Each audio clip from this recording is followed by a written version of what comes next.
when I listen to the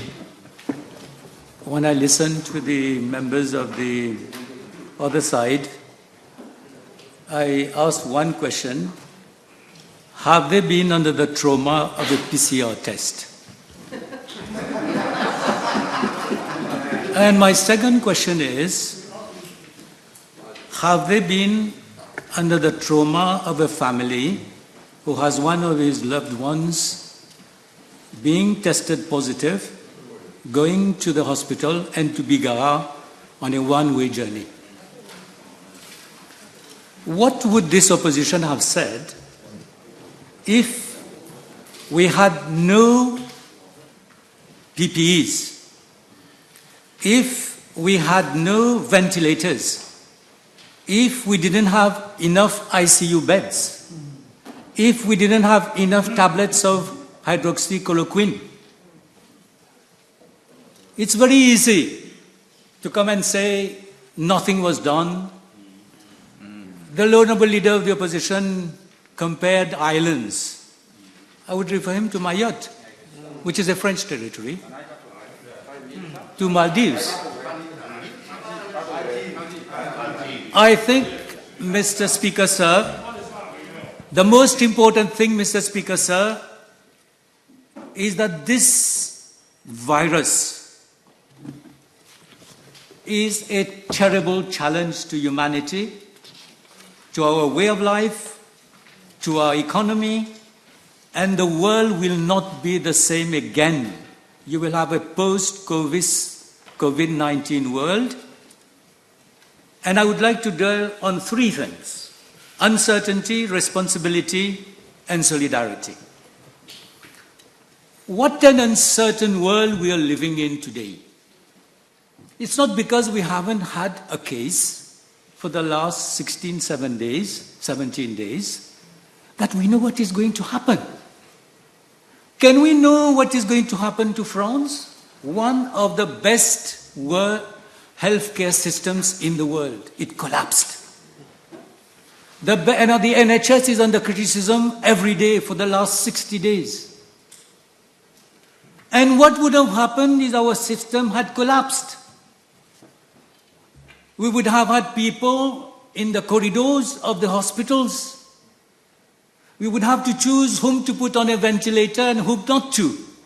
We would have to choose whether we leave our elderly in the homes. So what we have done, we are humble about it. It is only the end of the beginning, Mr. Speaker, sir. The world situation is today more than 4 million people tested positive. Will it go to 5? Will it go to 10? Will it go to 15? What is happening in the United States? And you have the threat of the resurgence, Mr. Speaker, sir. We want to see to it there is no resurgence of the disease. Let me tell you now, Mr. Speaker, sir, that we have had 334 cases. We had 28 around the island. We did contact tracing for 216. You know what is contact tracing, Mr. Speaker, sir? It is taking a leaf, going to the tree and the roots. This is what we have done throughout the island. And the uncertainty of what can happen to Mauritius as regards to health, as regards to the economy, the uncertainty what it can happen to the world, the uncertainty what will happen to all our markets, all our economic partners, how things are going to evolve. When you have uncertainty, you need leadership, and you should be able to take the right decisions. We had the disease late, we had the lockdown early, we had the result, and one day we had 41 cases, Mr. Speaker, sir. What would have happened if the next day we had 60? And it would have doubled every 5 days. Where would Mauritius have been? We are talking about confinement. That's what I asked them. Do you know what is the trauma of have done a PCR test and wait for 24 hours? We have done it. And then you will understand what is happening to this country. What are we asking now? We are asking for a legal framework to be able to deconfine. As said, going downhill can be more hazardous than going uphill. We have seen South Korea, we have seen Singapore, we have seen so many, Japan, Germany. Now let me tell you one thing, Mr. Speaker, sir.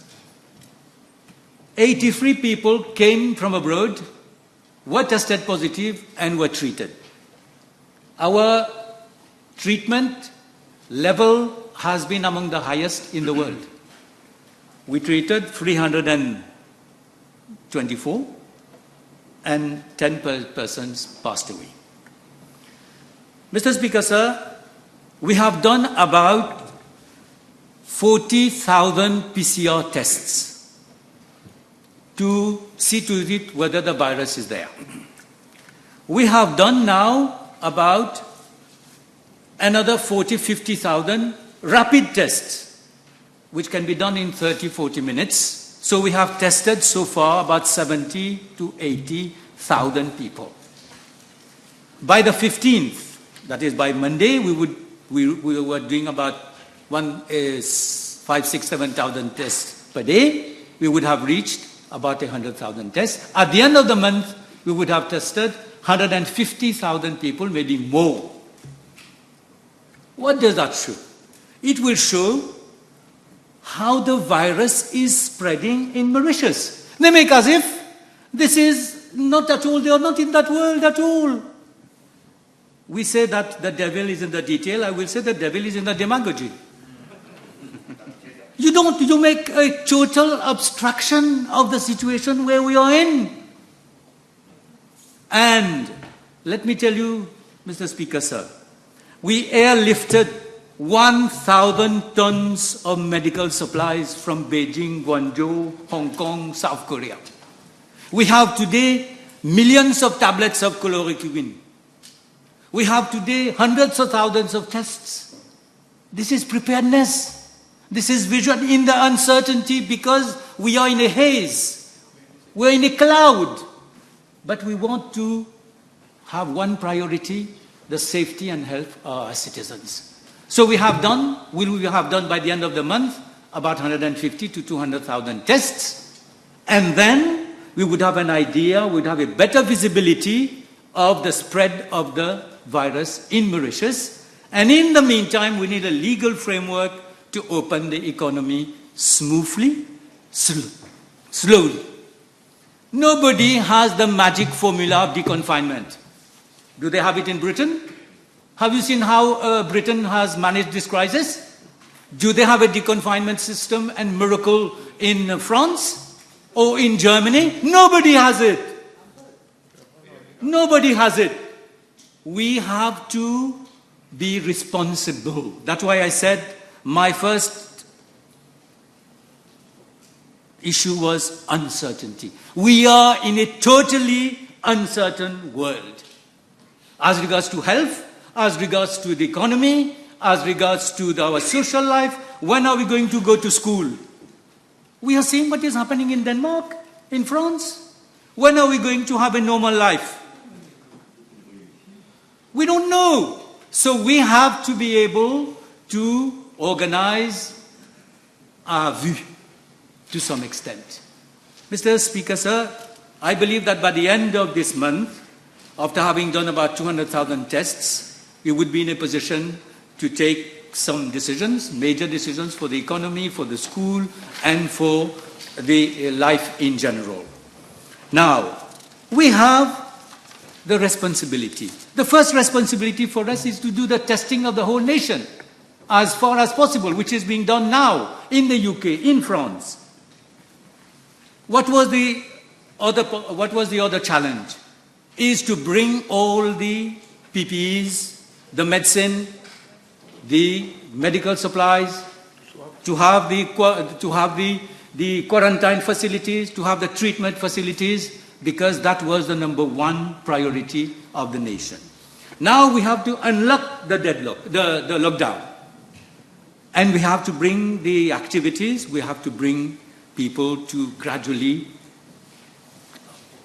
resume their work, school, and we have to do it very, very cautiously. This is what we are doing. Mr. Speaker, sir, I have heard a lot of comments about the Bank of Mauritius, whether we should take the money or we shouldn't take the money.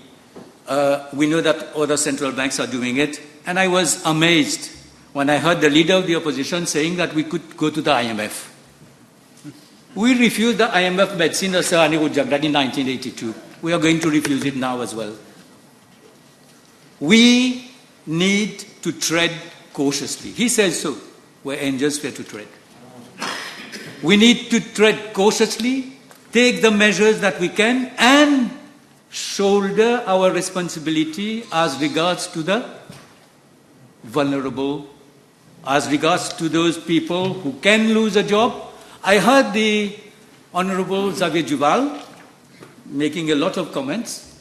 Can he tell us how he would deconfine and restart the tourism industry in Mauritius? Does he have a magical formula? This is 60 billion rupees of revenue, direct revenue, and another 40 billion in indirect revenue. Does he have a magic formula? I know he knows this sector well. I know that he comments about it. Nobody has it. Does he know when the plane is going to come to Mauritius? Does he know what do we do with the 60,000 people who are in the hotels for the next 8 months? It is a good thing. The first right of a worker is work. He should be in a position to retain his job. This is what we want to do, and this is what the Honourable Minister of Finance wants to do. That was the purpose of the wage assistance scheme. For the first time, we have a database of the informal sector. We never had it. It is true that we gave some thousand rupees. The lockdown cost 1 billion rupee per week just for salaries, Mr. Speaker, sir. So it's clear that now we have to take our responsibility. Le poêlon est très chaud, comme en 82. Le poêlon est très très chaud. Mais il nous faut un Premier ministre, un gouvernement qui est responsable. Now, what we are asking with this law, they see that everything is cynical. We want to do this because we have a hidden agenda. There is no hidden agenda. The only thing we want to do is see to it that we steer this country through this terribly difficult patch. And history will recall this, Mr. Speaker, sir. I will say one word about labor laws. Let us see the history of labor laws in the 80s. We know what were the labor laws and the laws about strikes in the 80s. How long has the MMM fought for the POR and the IRA? When was it changed? The MMM has a track record of fighting for workers' rights, but does the Labour Party has a track record for defending workers' rights? There was one budget, that was it was 2006, where the then Minister of Finance came with a bill, and in one sentence he said, we would like to reduce the cost of separation. What was separation? This was a word by the IMF and the World Bank. Is when you put people, you sack people. That was hire and fire. And you know what he did in the same budget? That was a Minister of Finance from Labour. Cost of separation lowered, corporate tax lowered from 25% to 15%, by 10%. How many billions was that? Mr. Speaker, sir, we have no lesson to learn as regards to labour laws from the Labour Party.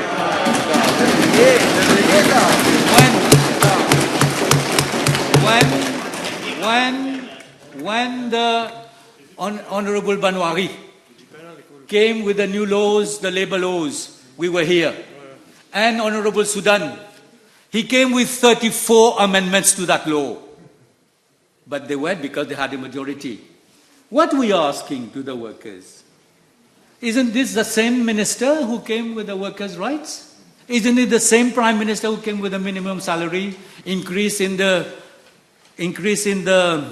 income of workers, of elderly, of the handicapped and the social, those having on social benefit? Isn't it the same minister?